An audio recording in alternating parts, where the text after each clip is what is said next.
When things aren't what they appear to be, then you're right where you ought to be. It's time to test perception against reality. It's time to get the picture.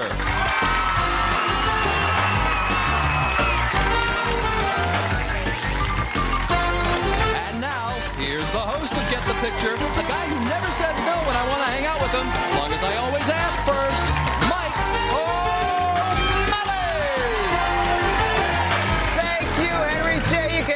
hang out with me. Hello, everyone, and welcome to Get the Picture, the game show where an eye for detail can make you a winner. This video is brought to you by Patreon. Patreon! I'd like to buy a vowel. We've discussed many times now how Double Dare saved Nickelodeon. How even after the transition from Cy Schneider's Silver Ball era to Jerry Laybourne's Orange Splat era, the channel struggled to find itself until this messy children's game show came along. It was the first blockbuster success for the channel. For a time, the most watched show in all of cable television, and a rare crossover hit with network syndication. Double Dare elevated Nickelodeon from being a niche children's cable channel to being a popular, mainstream success. It's only natural that Nick would want to roll with that success and invest in more game shows.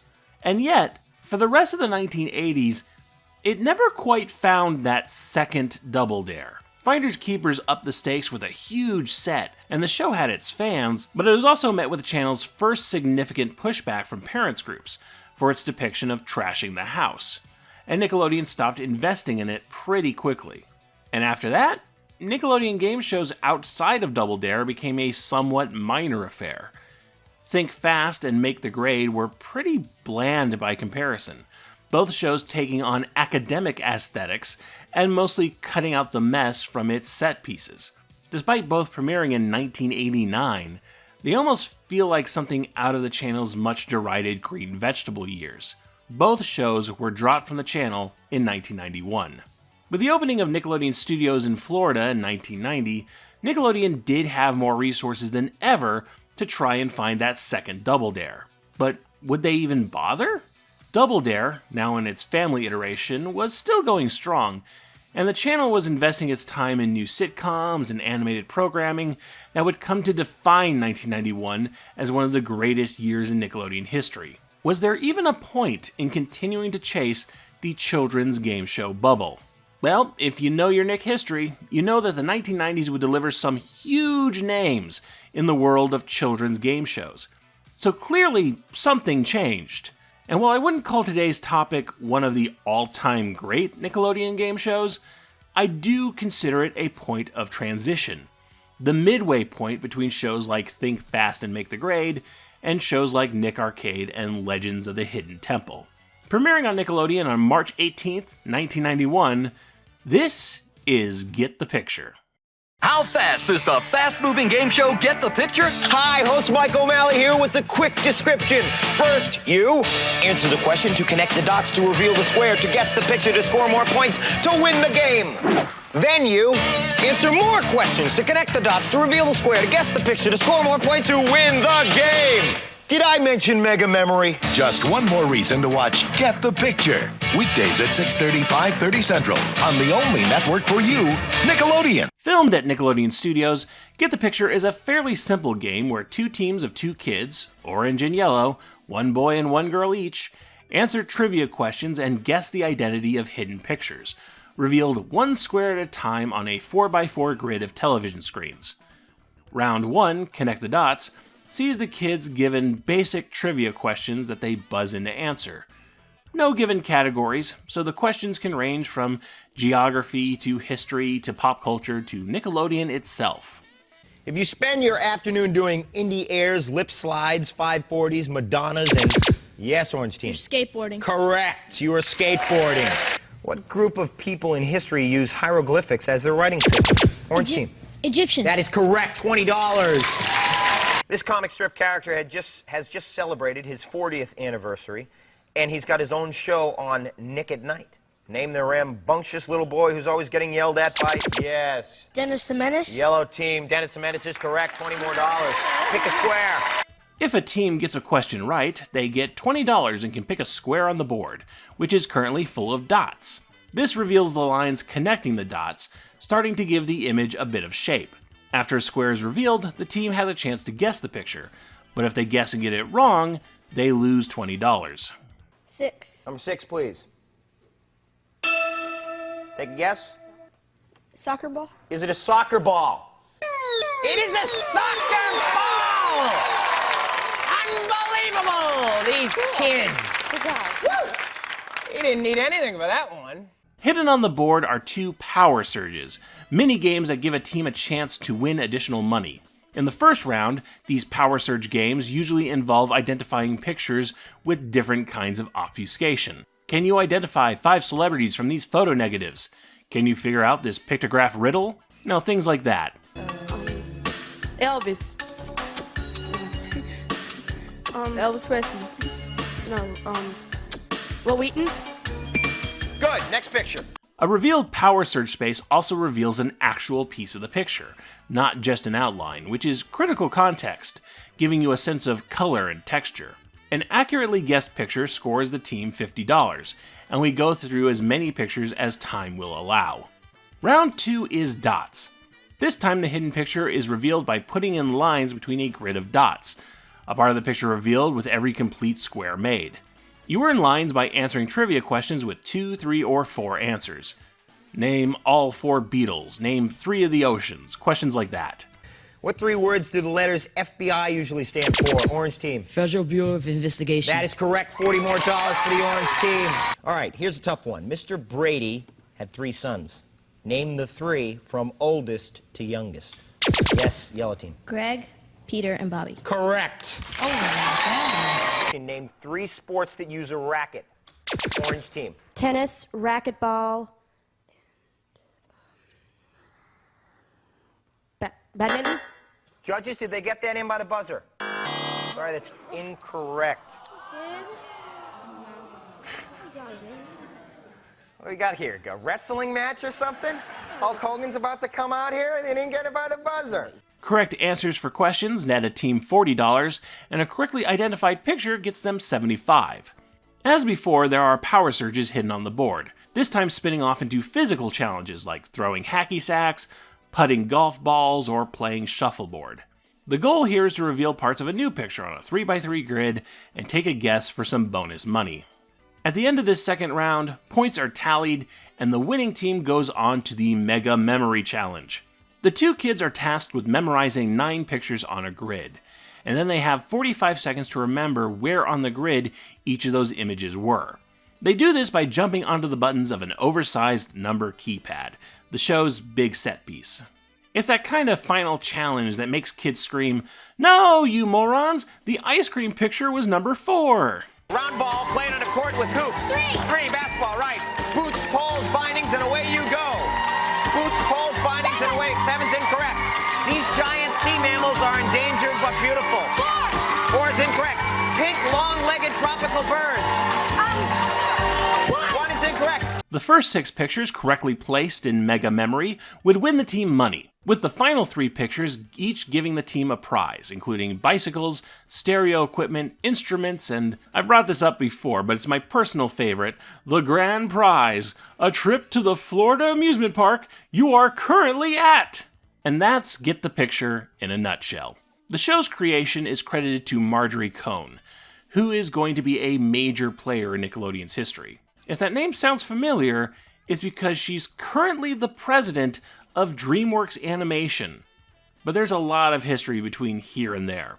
A graduate of Binghamton University, Cohn was hired by Nickelodeon in 1986 as a production assistant and unit manager for Double Dare. This was followed by producer roles in game show and game show adjacent programs like Think Fast and Don't Just Sit There. In 1991, she found herself the executive producer of the channel's new big sitcom, Clarissa Explains It All. And of course, she got to make her very own game show. The concept was further developed by Gwen Billings, a former talent coordinator for Don't Just Sit There, and Herb Scannell, future Nickelodeon president.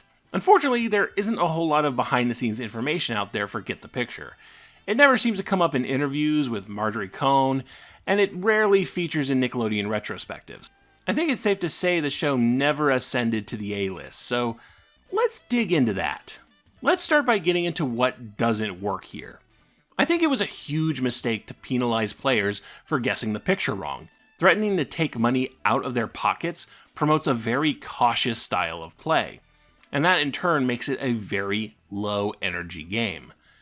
This isn't helped by how pedantic the judges can be sometimes.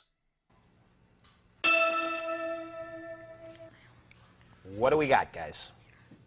Flowers? Is it a flower? Is it flowers? That is incorrect, so you lose $20 on that. But I like that. You took a chance. Really? You couldn't even throw her a bone with a, could you be more specific? I think this was a missed opportunity. Giving kids consequence-free guesses allows for the goofiness of comically bad answers, the Hail Mary shot during a close game, and would pick up the pacing and mood of the show considerably. You don't want any of these meek, no-guess responses. Number 9. Number 9, please. Okay, and would you like to take a guess? Nah. All right. The only practical reason for this penalty that I can think of is that it might throttle things to lessen the chance of a team having too much of a runaway streak. They are playing for real cash after all, and a team could theoretically get over $1,000 and break the points display if they play too well.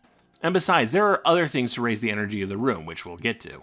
The Power Surge games are also pretty hit and miss. A few of them seem completely impossible. One of the Guess 5 Celebrities games sees pictures falling down the screen like rain, but it runs so slow that I don't think it's possible to get all 5. Watch how long nothing happens on the screen here. It's solid seconds. Nelson? Correct.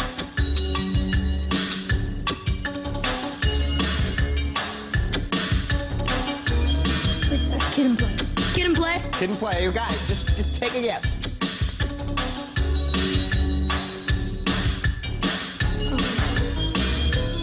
Madonna? Madonna's correct. Okay, that buzzer means time is out. Unfortunately, you only got 3 of those, so $20 is going to go to the yellow team.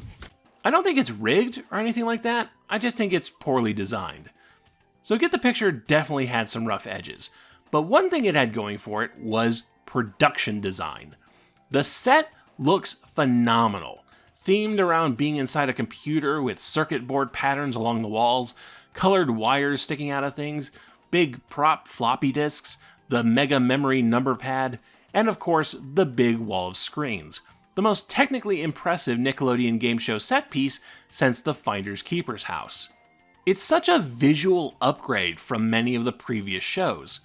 A set so good that it was reused in a few episodes of Nickelodeon's NASA-themed space program, Launchbox.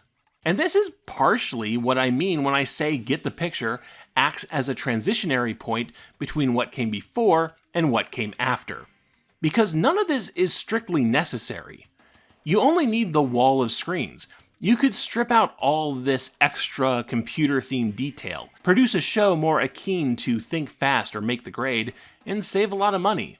But Nickelodeon wasn't in money-saving mode anymore. It was in television shows that also worked as theme park attractions mode. The name of the game going into the 1990s would be Spectacle. Larger-than-life concepts, elaborate sets, shows that would be as much fun to watch them make from the Nickelodeon Studios loft as they would be to play. Get the Picture served as a recommitment from Nickelodeon to treat their game shows as an important part of their identity instead of as a cheap time filler. Of course, I've been deliberately delaying talking about the show's secret sauce, the reason people still remember the show and its biggest impact on Nickelodeon. Its host, Mike O'Malley. Put your score at $260. Orange team, you have 20, but you got a whole nother round to catch up. That's the end of round 1. I want to check out a lighting cue over here because I've never done it before. Guys, how do you do this here? What? I'm sorry. We'll be back. We gotta fix this. O'Malley studied theater at the University of New Hampshire in the mid-1980s. After graduating, he moved to New York, got an agent, and started auditioning all over the place. Making only $250 per episode, O'Malley was only 24 when he was cast as the host of Nick's new game show, with no previous television experience. So it's probably no surprise that, in the earliest episodes of the show, he hasn't quite found his feet. Next question Name the country that loves Jerry Lewis and gave us the Statue of Liberty. But it wouldn't take long for O'Malley to discover his confidence and turn Get the Picture into an entertaining watch. He was among the more clowny of the game show hosts from this era, and some episodes gave him little gimmicks to do, like wearing pajamas and acting sleepy through the episode. Or there's an episode where he just never stops eating. I just want to finish this sandwich. And it's really hard to finish because the peanut butter is getting stuck in my throat. Hello, everyone. Well, go on, next question. Excuse me. Name the big, slow-witted guy. Slow-witted bald guy. Excuse me, this is pretty gross. From Nightport. Yeah, yell team. Bull. Yeah, Bull Shannon, you got it. But even without these gimmicks, O'Malley was just fun to watch, keeping things cheerful even when players got questions wrong, encouraging teams that had fallen behind in points, and commiserating when a question is hard. And he really knew how to get kids excited when those power surges showed up. Power surge! Power surge! Power surge!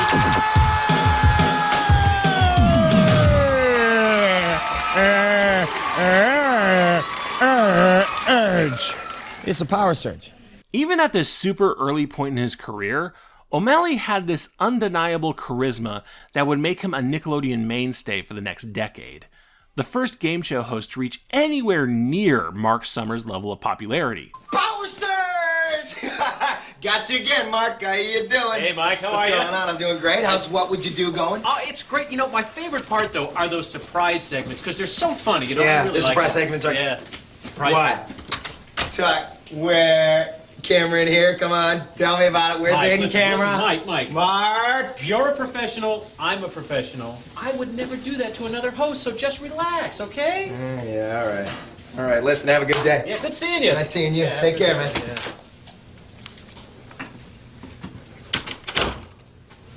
Power surge. And this would all eventually lead him to his defining role as the only character in Glee I like. The question writers also had this joke they do all the time, where the lead up to a question is super long and complicated, and the actual question is super simple. Honestly, I'm that kind of dork. I can't get enough of it. Everyone knows that tin cans are really made of aluminum, and that you've got to break a few eggs if you want to make an omelet.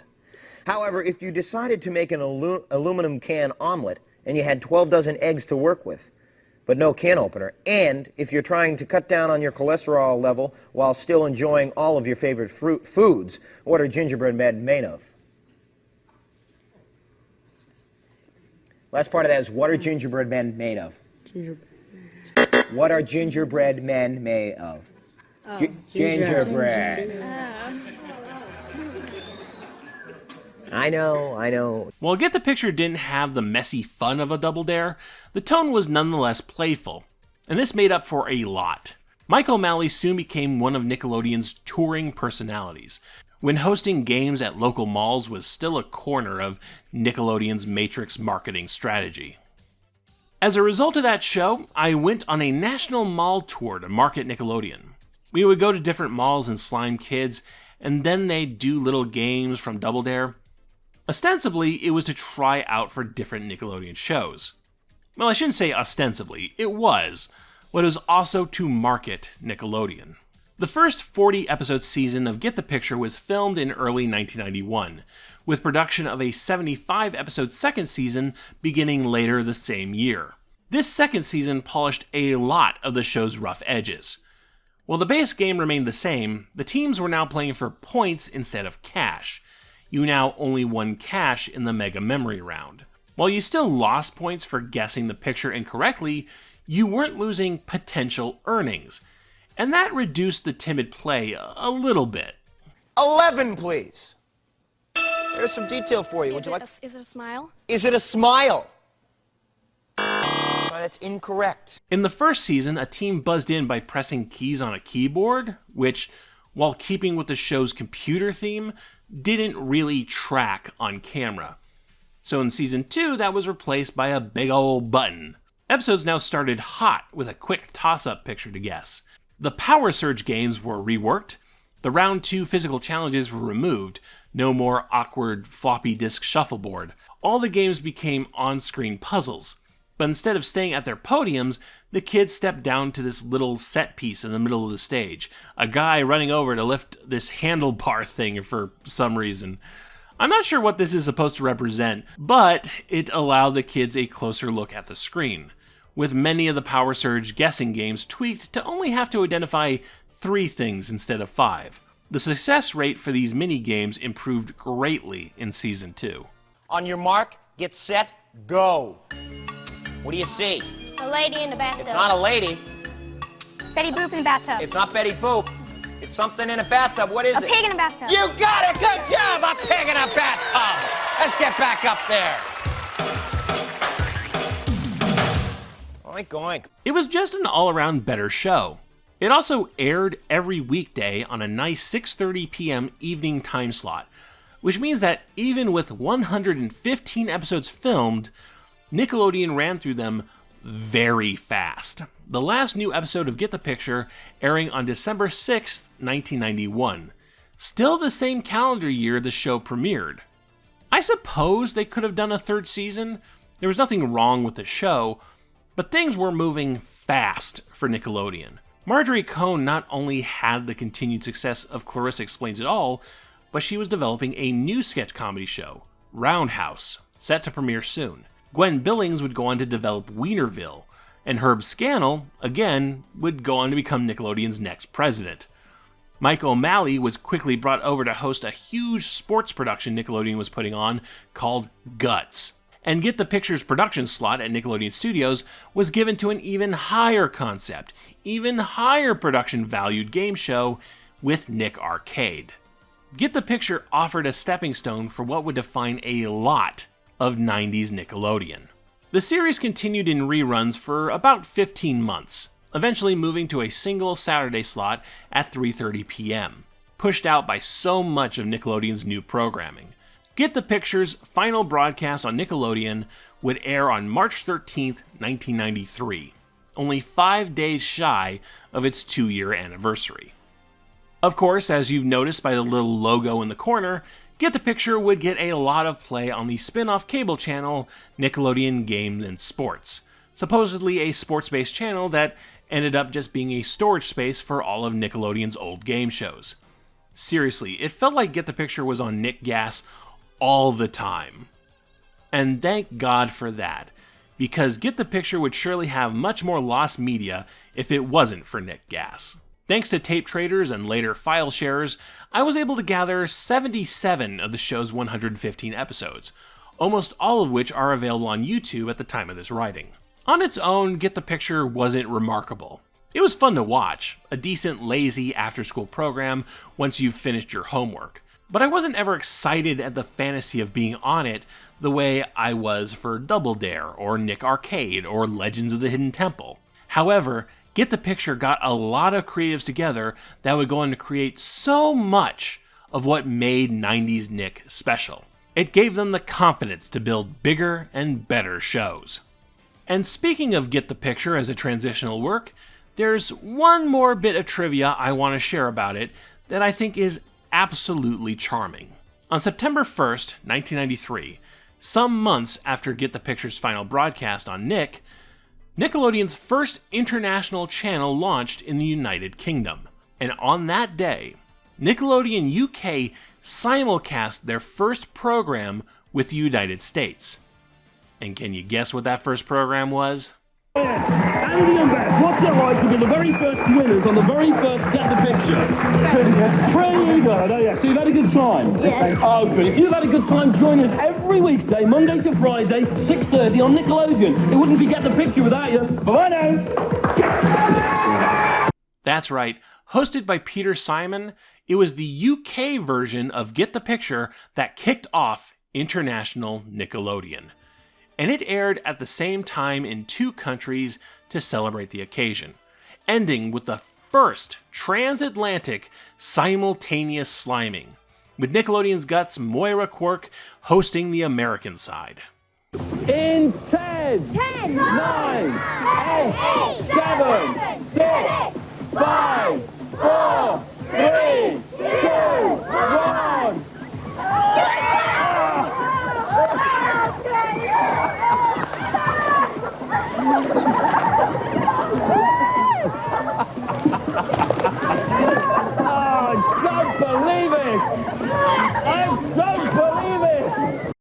And you know what? I think that's pretty dang cool. Nickelodeon. Nickelodeon. Next time, Mark Summers starts his second job promoting Universal Studios on what would you do? Not a lot of research sources this time around, not a lot of people chronicling the story of Get the Picture, but I will plug the Out of Context Nickelodeon Game Shows account on Blue Sky, which is just a fun place to watch little goofy snippets from Nick game shows, including a lot of Get the Picture clips. And on that note, I too am also on Blue Sky. I've dropped Twitter entirely because it is a cesspool, and now I do most of my video updates on Blue Sky. So if you're not there already, I'd love it if you followed me. Thank you all for watching. If you'd like to support Nick Knacks and other Pop Arena projects, consider supporting me on Patreon. Every dollar goes to production values, research materials, and getting a new car. You can also support the channel by liking the video, subscribing, hitting that bell icon for notifications, leaving a comment, sending a one-time donation through PayPal or Coffee, and sharing Nick Knacks with all your friends. And remember, especially in these uneasy times, Black Lives Matter, trans rights are human rights, and free Palestine.